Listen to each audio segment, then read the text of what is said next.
Welcome back to Film Gob everyone, it's Shayker here, and it's time to catch up with what's been going on in the Release the Snyder Cut campaign. Yeah, we're still fighting the good fight.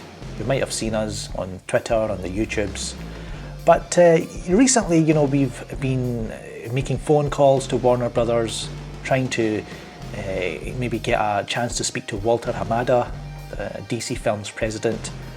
His secretary, and the operators there at Warner Brothers, they've been quite nice. They've not been rude on anything. They've been taking the calls. Also recently we made there was a video campaign. I was part of it, Chris Wong, Film Junkie, everyone was part of it. And you see fans from all around the world being very creative, pleading with Warner Brothers, asking them for the Snyder Cut. We've got faces, we've got names, we've got people lending their voice to this movement, this event. And also while that's been going on, we've got Project Comic-Con. Right, so the Snyder Cut movement are going to be at San Diego Comic-Con this year, and they've raised over $11,000 from fan donations. Now you can follow at RT Snyder Cut for the latest developments and updates. As you can see here, this is the GoFundMe campaign page. They've raised over $11,000 in 22 days. It says, this crowdfund campaign is only a part of a vast organised effort to fill the 2019 Comic-Con with advertising for our cause. We will have boots on the ground at and around the convention, doing a wide variety of activities, carrying handheld Release the Snyder Cut signs throughout the convention centre, handing out educational flyers about the Snyder Cut and where to support our cause, distributing swag to interested convention goers, and more. Again, I will link this page in the description below so you can go and read everything that's there. There's a lot more to it than that. But just in case you're probably wondering, what happens to all this money if the Snyder Cut does get released? What happens if it gets released before Comic-Con?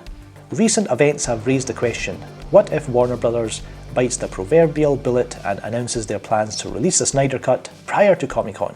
What happens to the money we've already raised? Well, our contingency plan, should that announcement happen, is to donate the entirety of the money to AFSP. That would be the American Foundation for Suicide Prevention. This sends the ultimate message of the nobility of our intentions and cause. We proclaim the value of life and the things that make it worth living. The integrity of great art, of course, being one of them. So I've heard there might be a banner being flown above Comic-Con. It might be happening again. So I've heard again there might be a banner being flown over Comic-Con this time, and there might be a billboard.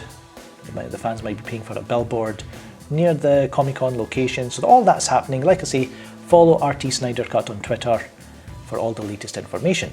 And finally, Zack Snyder gave an exclusive interview to our good friend Donia. She's a friend of the Snyder Cut movement, she's part of it, and she's a writer for the comicbookdebate.com. And Zack Snyder gave her an exclusive interview. I'm going to link it in the description below. Go and click on it, it's quite a long one. It says here, I had the opportunity to interview Zack Snyder about how women are portrayed in his filmography. Not only did I get extensive answers to my questions, I was also able to have a conversation with him about his upcoming projects, his influences and his creativity throughout the years. So Zack Snyder, he goes in depth about Sucker Punch and the reaction to it, and also his parents, the influences they had on his career. I'm going to pick out one question here. It says, I asked him in the simplest way if he thought Wonder Woman would have been made without him.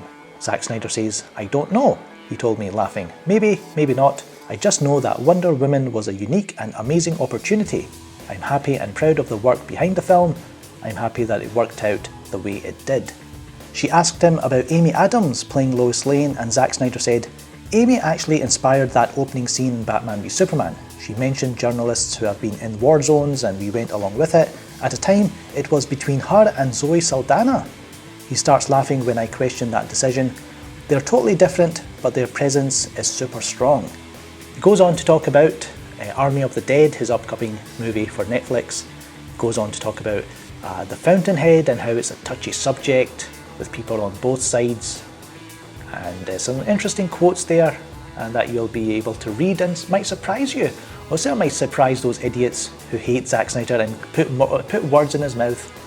So go and check out this article, I'll link it in the description below. But why don't you let me know what you think about all this news in the comments below? Click that like button, share, subscribe and hit that notification bell so you know when I upload a new video. In the meantime, check out these videos, which you might like. But until next time, I'm Shayker, and I will catch you later.